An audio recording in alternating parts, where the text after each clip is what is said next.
2024 Reasi attack. The 2024 Reasi attack was a militant attack that occurred on the 9th of June 2024 in the Reasi district of the Jammu division of Jammu and Kashmir, India. Several unidentified militants opened fire on a passenger bus transporting Hindu pilgrims from the Shiv Khori cave to Katra, causing it to lose control and plummet into a deep gorge, followed by further firing at the crashed bus by the gunmen. 9 people were killed in the attack, and an additional 41 were injured. The Resistance Front, TRF, initially claimed responsibility for the ambush but later denied involvement, while the Jammu and Kashmir police believes that the ambush was carried out by the Lashkar-e-Taiba, of which the TRF is considered a front. Background: the Jammu and Kashmir region, which both India and Pakistan claim fully but only exert partial administration, has been the pinpoint of a decades-long conflict between the two states. They have fought 2 wars over the territory since 1947. Since 1989, the conflict has devolved into an armed resistance against Indian control. India has claimed Pakistan of backing and harboring the terrorists, which it denies. 8 civilians were killed in the territory in the first 5 months of 2024.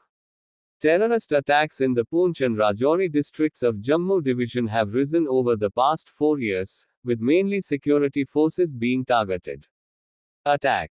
At approximately 6:15 p.m. on the 9th of June 2024, terrorists armed with firearms ambushed a 53-seater Yatri passenger bus carrying Hindu pilgrims in Teriat village, firing between 25 and 30 gunshots indiscriminately. The driver was struck by gunfire, causing them to lose control and plunge into a gorge. Even after the bus crashed into the gorge, the firing continued. 9 people, including a 2-year-old and a 14-year-old, were killed and 41 were injured. The victims were from Jammu and Kashmir, Uttar Pradesh and Rajasthan. At least 10 victims had gunshot wounds, and empty cartridges were recovered at the scene. The ambush happened about an hour before Narendra Modi took the oath as Prime Minister. Responsibility: 3 foreign militants and 1 suspected local, who acted as a lookout, partook in the ambush. The gunmen reportedly used American-made M4 carbine assault rifles, a rifle commonly used by Pakistani special forces. The Resistance Front, TRF, an offshoot of Lashkar-e-Taiba, initially claimed responsibility for the ambush but later denied involvement. People's Anti-Fascist Front and Revival of Resistance, both offshoots of JEM, also denied involvement. The Jammu and Kashmir police stated that it believed the Lashkar-e-Taiba was responsible. The actual perpetrators are yet to be determined by the Indian investigators. 50 people were detained in relation to the ambush by the Reasi district police. A local of Rajouri district was arrested on the 19th of June over allegations of sheltering the militants and acting as their guide. Aftermath. A search and rescue operation was conducted following the ambush, during which security personnel and a military helicopter were dispatched. Survivors were treated at nearby hospitals. Lieutenant Governor of Jammu and Kashmir Manoj Sinha announced a compensation of 1,10 lakhs Indian rupees for the dead and 50,000 rupees for the injured. The Jammu and Kashmir Police, Indian Army, and Central Reserve Police Force launched a manhunt for the militants. The search was concentrated around the Teriat Poni Shiv Khori area, and included unmanned aerial vehicles, UAVs, detection dogs, and village defense committees. At least 2 of the militants are reportedly hiding in the upper region of Reasi, which is forested and could hamper search attempts. The investigation of the ambush was transferred to the National Investigation Agency by the Ministry of Home Affairs on the 17th of June. Further attacks and incidents. A series of fresh militant attacks has been taking place since December 2023, when militants killed 4 Indian soldiers. Several armed encounters happened in the Jammu division within days of the attack in Reasi. On the 11th of June, 1 civilian was shot at by a gunman in Katwa's Hiranagar area, and a second encounter took place in Dodar's Chattagala area, in which 7 security forces personnel were wounded. A search operation was launched by security forces in Katwa, during which a gunfight broke out between them and militants, resulting in the deaths of a CRPF soldier and both of the militants. Several Pakistan-made items were found in the possession of the two militants, including 500 rupees notes worth 1 lakh rupees.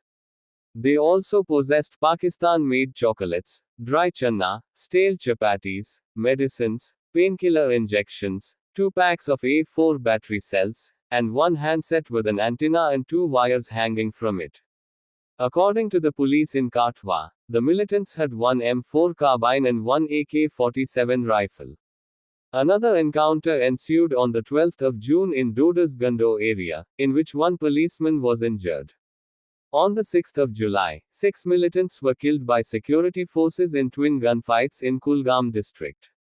2 soldiers lost their lives during the separate encounters. On the 8th of July, 5 Indian Army personnel, including a junior commissioned officer, were shot dead, and as many were injured when militants ambushed an army convoy on a rugged mountainous road in Katwa district. The Indian Army foiled an infiltration bid on July 14 along the line of control, Lok, in Kupwara district and killed 3 militants. On the 15th of June 2024, a gunfight broke during a search and cordon operation wherein 4 army personnel including a corp, Captain Brijesh Thapa, Naik D. Rajesh, Sepoy Bijendra and Sepoy Ajay Naruka, were gunned down in action in the Doda district, about 55 kilometers away from the Doda town. The attack was claimed by Kashmir Tigers, a shadow group of Pakistan-backed militant group GEM. According to the Army's 16 Corps, also known as White Night Corps, contact with militants was established at about 9 p.m. when a heavy gunfight occurred. Reactions. Local. Prime Minister Narendra Modi reviewed the situation after the attack, while Lieutenant Governor of Jammu and Kashmir Manoj Sinha stated that Modi has told him to monitor the situation. President Draupadi Murmu said that she was anguished by the attack, and Union Minister Amit Shah vowed that the perpetrators would face the wrath of the law. Minister of State for Social Justice and Empowerment Ramdas Athawale vowed to go to war with Pakistan if such attacks persisted. Congress leader Rahul Gandhi called the attack cowardly and said that he was deeply saddened by it. Opposition leader Mallikarjun Kharge condemned it, and said that Modi's chest-thumping propaganda of bringing peace and normalcy rings hollow. Several political organizations condemned the attack, including All Parties Hurriyat Conference and Communist Party of India, Marxist. A number of Muslim parties also joined in condemning it. The Indian Youth Congress held a candle march for the victims, while several anti-Pakistan protests broke out across the Jammu division. Media. Several Indian celebrities condemned or voiced condolences over the attack, including Alia Bhatt, Priyanka Chopra, Kangana Ranawat, Rashmika Mandana, Kajal Agarwal, Samantha Rath Prabhu, Ajay Devgan, Varun Dhawan, Ayushman Khurrana, Rajkumar Rao, Preeti Zinta, Rakul Preet Singh, Rai Lakshmi, Esher Gupta, Bipasha Basu, Atli, Varun Tej, Ritesh Deshmukh, Sudhanshu Pandey, Urfi Javed, Anupam Kher, Soni Razdan, Kapil Sharma, Hina Khan, and Ali Goni.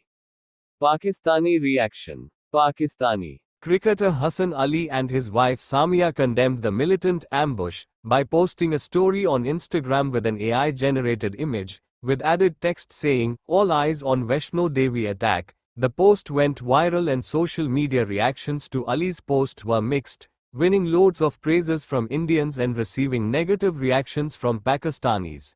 Ali responded to the reactions by posting a second story on his Instagram, maintaining his stance, and stating that he always stands for peace. International Netherlands Geert Wilders, leader of the largest party in the Netherlands, slammed Pakistan for sheltering terrorists and stated, "Don't allow Pakistani terrorists in the Kashmir Valley killing Hindus. Protect your people, India." France French ambassador to India, Thierry Mathau expressed deepest condolences to the families of the victims and wished the injured a speedy recovery, stating, "We stand in full solidarity with India."